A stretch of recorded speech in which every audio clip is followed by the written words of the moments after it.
Chapter 7, The Boggart in the Wardrobe. In this chapter, if I could summarize it, Remus Lupin does cool shit as a teacher. That's Mm. pretty much the gist.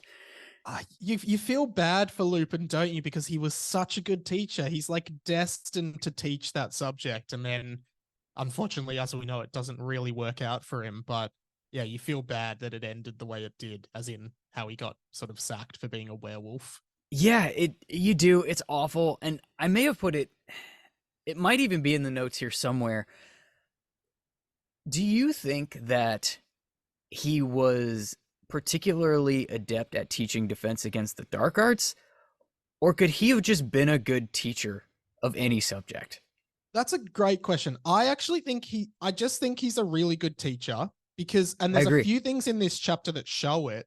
Like, I think maybe he would like specialize in defense against the dark arts, but he could probably teach anything. But I think as a character, he's really well written in that he's almost like one of the first teachers that really like respects the students and almost treats them as equal, not as equals, but like Mhm. has much more of like a mentor Yeah. relationship with the students and respect for them than like compared to obviously Snape. But even like McGonagall feels like a very authoritative character. As much as she's like a good character, she feels like she asserts her kind of not power, maybe her, you know, her superiorness or her seniority over the students, whereas Lupin feels like that cool teacher at school that's also good and the students respect him.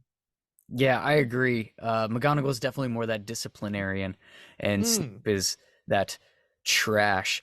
But yeah, Dick Herdarian. yes, very well put. I tend to think I tend to agree with you. I think that Lupin probably could have taught just about any subject at Hogwarts, and I think it's unfortunate that he didn't get that opportunity. Mm. I think Yeah. the whatever the wider canon says he was basically like homeless or whatever before this.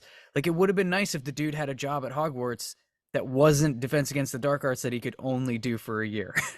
Yeah, exactly. And I think like maybe his sort of attitude towards the students is informed by his own time being a student at Hogwarts and his own Hmm. time sort of understanding what it's like to be a student and also being a bit mischievous at his time at Hogwarts. But also I think just because of the discrimination he faced, like he doesn't treat other people the way that he's treated. He treats people with respect, like no matter who they are, whereas he is on the sort of receiving end of a lot of flack because of who he is. And like I think that's a really interesting insight to his character.